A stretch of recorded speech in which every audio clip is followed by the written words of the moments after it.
스마트폰 활용교실의 강사 박나린입니다. 오늘은 스마트폰의 가장 기본적인 내용, 스마트폰의 기본 화면 3가지와 조작법, 상태 알림줄에 대해서 알아보도록 하겠습니다. 스마트폰은 여러 가지 종류가 있습니다. 그래서 스마트폰마다 그림이나 사용되는 단어가 조금씩 다를 수 있어요. 제가 설명드리는 것과 같은 게 있지 않다면 비슷한 걸 찾아보고 그래도 없다면 내 스마트폰에는 이런 기능이 없구나 하고 생각해 주시면 좋으실 것 같아요. 그럼 스마트폰의 기본 화면에 대해서 알아보도록 하겠습니다. 스마트폰에는 잠금화면, 홈화면, 앱스 화면이 있습니다. 스마트폰의 실제 화면에서 이 3가지 화면을 알아보도록 하겠습니다.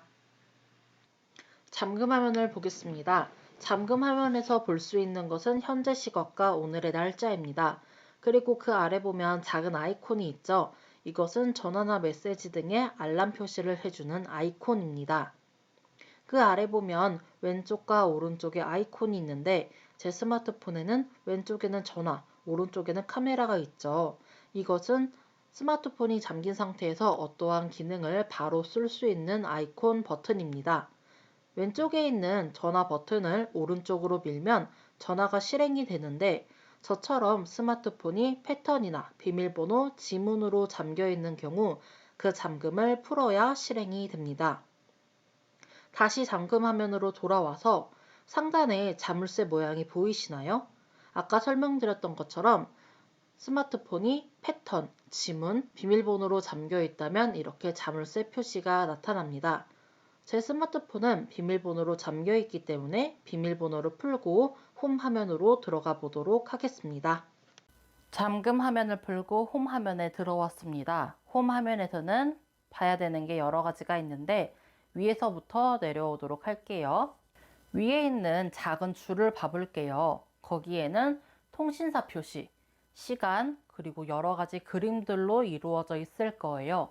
여기는 스마트폰의 현재 상태를 알려주는 곳인데 너무 작다 보니까 지금은 자세히 설명드리기 어렵고 뒤에서 한 번 더 다뤄보도록 할게요. 상태 알림줄에서 내려오면 앱이나 위젯 등으로 자유롭게 스마트폰을 꾸며 두셨을 거예요. 홈 화면은 내가 자주 쓰는 앱이나 위젯 등을 자유롭게 표현할 수 있습니다.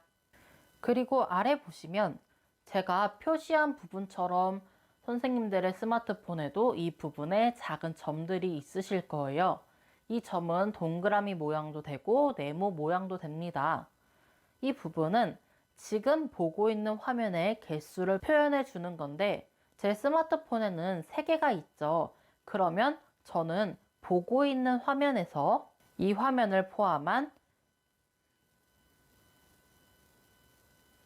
여러 가지의 화면이 있다라는 뜻입니다. 위에서 본 앱들과 같은 거죠. 하지만 차이점이 있다면 제가 화면을 이렇게 넘기더라도 변하지 않고 그 자리에 고정되어 있습니다. 이 부분은 정말 자주 쓰는 앱들을 고정시켜 두고 어떤 홈 화면에서도 사용할 수 있도록 하는 부분입니다. 이제 마지막으로 아래 3가지 그림을 보실 거예요. 이 3가지 그림은 통틀어 내비게이션 바라고 하는 스마트폰을 이동시키는 버튼입니다. 가운데부터 봐볼게요. 가운데 모서리가 둥근 네모가 있습니다.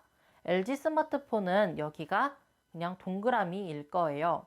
이 모서리가 둥근 네모는 홈 버튼이라고 하는데 홈 화면으로 바로 돌아가는 버튼입니다. 제가 만약에 설정에 들어가서 디스플레이를 들어가서 글자 크기를 들어갔을 때 이 화면에서 홈 화면으로 바로 돌아가고 싶을 때는 가운데에 있는 홈 버튼을 누르게 되면 바로 돌아가게 됩니다. 제 스마트폰을 기준으로 설명을 드릴게요. 제 화면에서는 홈 버튼 오른쪽에 왼쪽으로 꺾인 꺽쇠가 있습니다. 이 꺽쇠는 라디오를 많이 쓰셨으면 한 번쯤은 보셨을 거예요. 뒤로 가기 버튼입니다. 이 뒤로 가기 버튼은 아까 홈 버튼과 다르게 똑같이 설정에 들어갔을 때 디스플레이에서 다시 글자 크기를 들어갔을 때 한 단계씩 뒤로 가는 버튼입니다.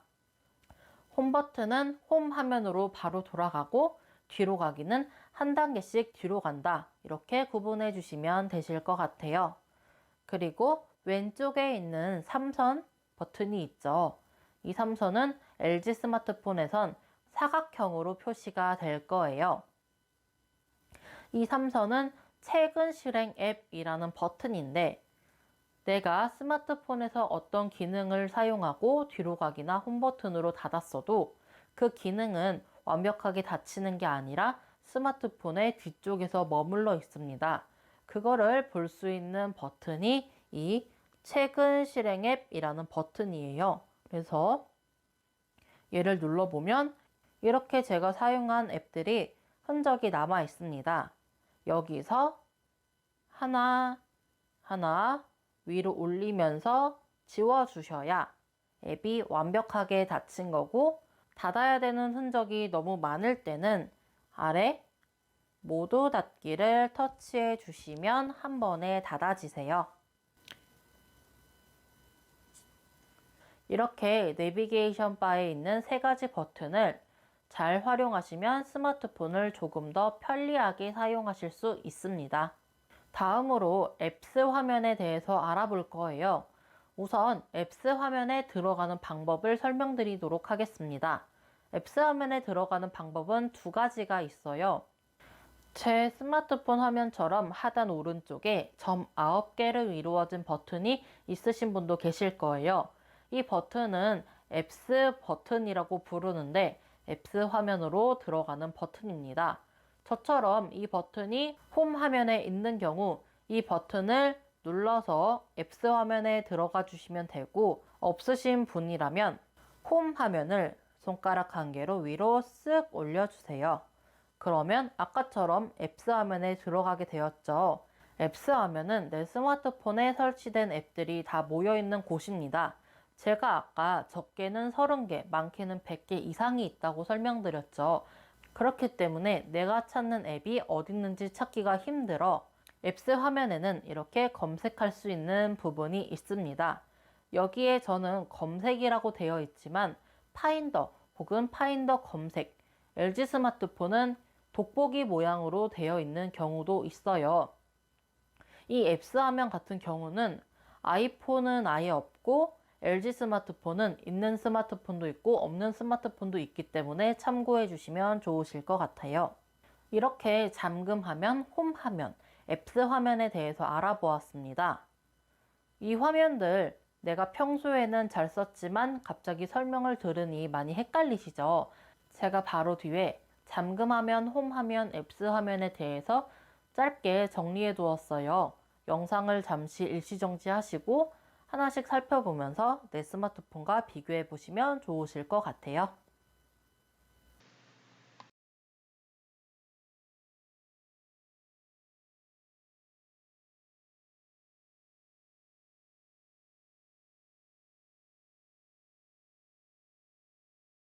다음 설명으로 넘어가겠습니다.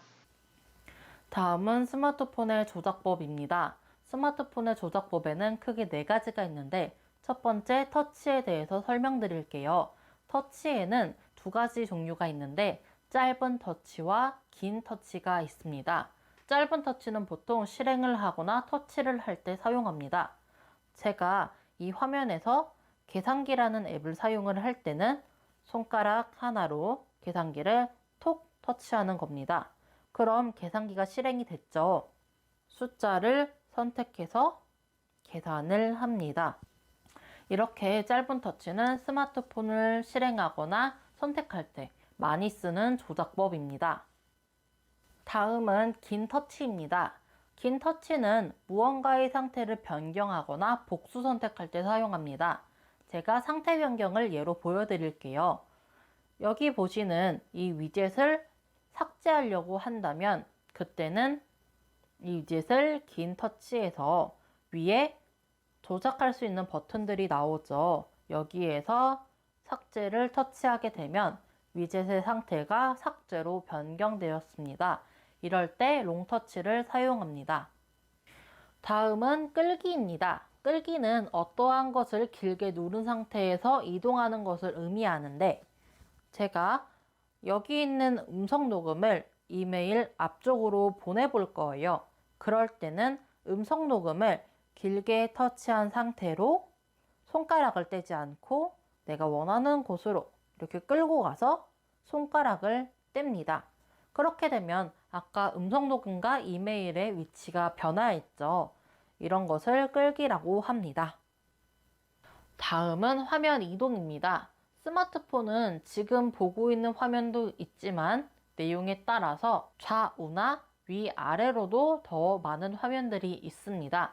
그때는 손가락 하나로 화면을 누른 상태에서 옆으로 슉 밀어주거나 다시 밀어주시면 이렇게 화면이 이동이 됩니다.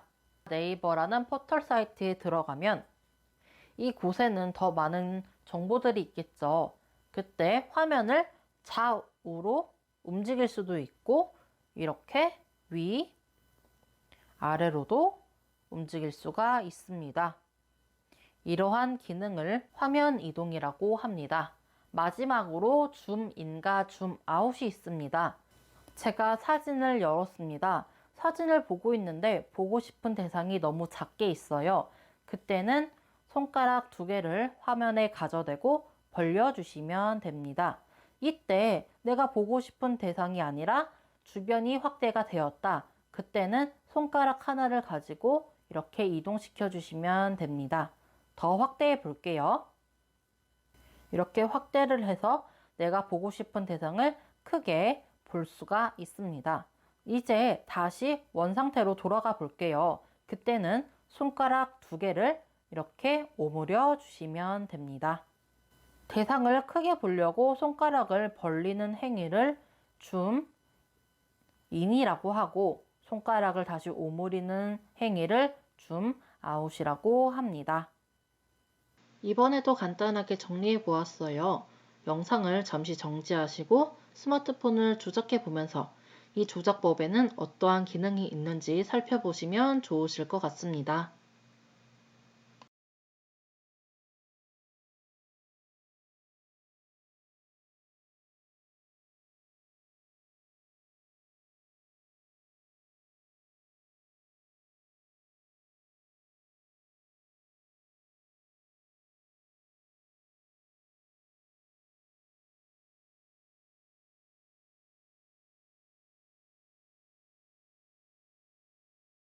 마지막으로 상태 알림줄과 아이콘입니다. 상태 알림줄은 홈 화면에서도 한번 설명드렸는데요. 스마트폰의 현재 상태를 아이콘으로 표현하는 곳인데 전화, 메시지 등의 알람이나 어떠한 기능을 실행하였을 때 아이콘으로 나타납니다. 소리, 인터넷 연결, 신호 세기는 같은 위치의 상태에 따라 다른 아이콘으로 나타납니다. 아래 그림은 상태 알림줄을 크게 표현해 봤어요. 사용자마다 이 부분에 표시되는 그림들이 다 다르겠지만 이런 곳에는 이것이 나타나겠다. 대략적인 위치만 참고해 주시면 좋으실 것 같아요. 상태 알림줄에는 아이콘이 사용된다고 말씀드렸는데 이번에는 상태 알림줄에 사용되는 아이콘을 알아보도록 하겠습니다. 지금 보고 계신 아이콘은 상태 알림줄에 가장 많이 사용되는 아이콘이고 이 아이콘은 스마트폰마다 조금의 차이가 있을 수 있습니다. 그리고 이렇게 묶인 아이콘들은 같은 자리에 스마트폰의 상태에 따라 다르게 나타납니다. 아이콘은 글씨가 표현되지 않기 때문에 그림이 무엇인지 잘 알고 계시면 좋으실 것 같아요. 스마트폰에는 많은 아이콘들이 사용되는데 이번에는 스마트폰에서 많이 볼 수 있는 아이콘을 살펴보겠습니다. 보고 계신 약 20개의 아이콘은 스마트폰에서 가장 많이 사용되는 아이콘입니다. 같은 이름을 가졌지만 다른 그림으로 표현되는 게 있기 때문에 이 아이콘들은 자주자주 보시면서 무엇인지 정확히 알고 계시면 좋으실 것 같아요. 이렇게 오늘은 스마트폰의 가장 기본적인 내용을 알아보았습니다. 스마트폰은 반복이 가장 중요하기 때문에 영상을 자주 돌려보시면서 스마트폰을 자주 만지시면 좋으실 것 같아요. 그럼 오늘 수업은 여기서 마치고 다음 시간에 뵙겠습니다. 감사합니다.